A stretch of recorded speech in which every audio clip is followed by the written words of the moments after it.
नमस्ते। आज ना भारतीय शेयर बाजार की दुनिया को समझते हैं।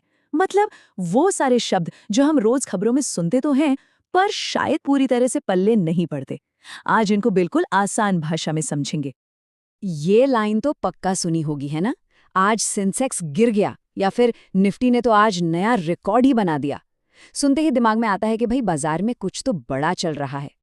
पर कभी सोचा है कि ये सेंसेक्स और निफ्टी आखिर हैं क्या? मतलब ये आते कहाँ से हैं? आज इसी गुत्थी को सुलझाते हैं। तो इस पूरी कहानी को समझने के लिए सबसे पहले हमें समझना होगा स्टॉक एक्सचेंज को। ये है क्या चीज?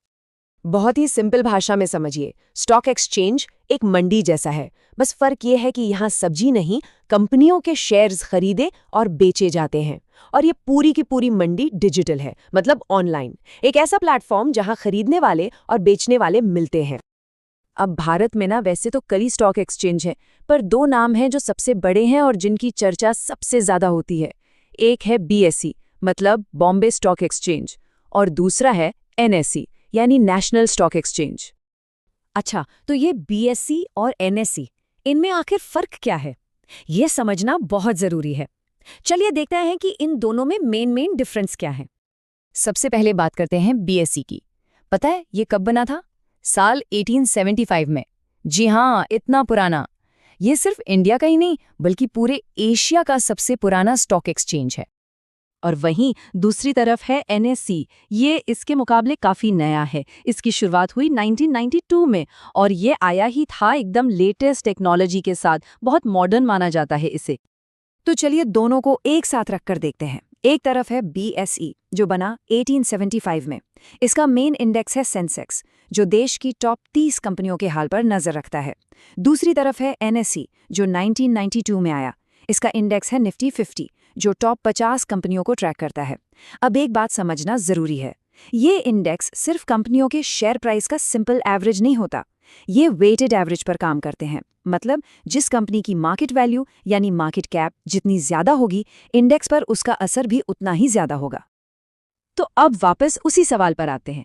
जब हम सुनते हैं कि सेंसेक्स ऊपर गया, तो इसका असली मतलब क्या है? इसका मतलब बड़ा सीधा है। पहली बात, सेंसेक्स जुड़ा है बीएसई से। और दूसरी बात, इसका मतलब ये है कि बीएसई की जो टॉप 30 कंपनियां हैं ना, उनके शेयरों के दाम कुल मिलाकर बढ़ गए हैं। ये समझ लीजिए कि ये बाजार के एक बड़े हिस्से का मूड बता रहा है। और बिल्कुल इसी तरह अगर कोई कहे कि निफ्टी ऊपर गया, तो फिर उसका क्या मतलब हुआ? सिंपल, निफ्टी जुड़ा है एनएसई से और इसके ऊपर जाने का मतलब है कि एनएसई की टॉप 50 कंपनियों के शेयरों की कीमत में औसतन बढ़ोतरी हुई है। तो याद रखने वाली बात क्या है? सेंसेक्स मतलब 30 कंपनियां और निफ्टी मतलब 50 कंपनियां। ठीक है, तो अब हमें ये तो समझ आ गया कि ये एक्सचेंज क्या है और इनके इंडेक्स कैसे काम करते हैं। पर एक और सवाल दिमाग में आता है कि आखिर ये इतने जरूरी क्यों हैं? मतलब स्टॉक एक्सचेंज की जरूरत ही क्या है? क्या इनके बिना काम नहीं चल सकता? क्या हम सीधे सीधे शेयर नहीं खरीद बेच सकते?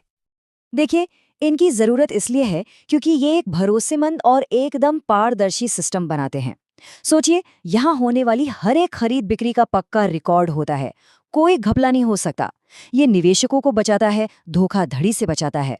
और तो और एक्सचेंज ये भी पक्का करते हैं कि सारी कंपनियां अपनी सही सही जानकारी जनता के सामने रखें, ताकि लोग सोच समझकर फैसला ले सकें। तो अब पूरी पिक्चर क्लियर हो रही है ना? जो शब्द पहले कंफ्यूजिंग लगते थे, अब उनका मतलब धीरे धीरे साफ हो रहा है। तो अब अगली बार जब कोई कहेगा ना कि अरे सेंसेक्स गिर गया, तो इसे सिर्फ एक हेडलाइन की तरह नहीं सुनेंगे। इसके पीछे की पूरी कहानी समझ में आएगी कि अच्छा, मतलब बीएसई की टॉप 30 कंपनियों का प्रदर्शन कुछ ठीक नहीं रहा है। तो उम्मीद है कि अब तस्वीर काफी साफ हो गई होगी।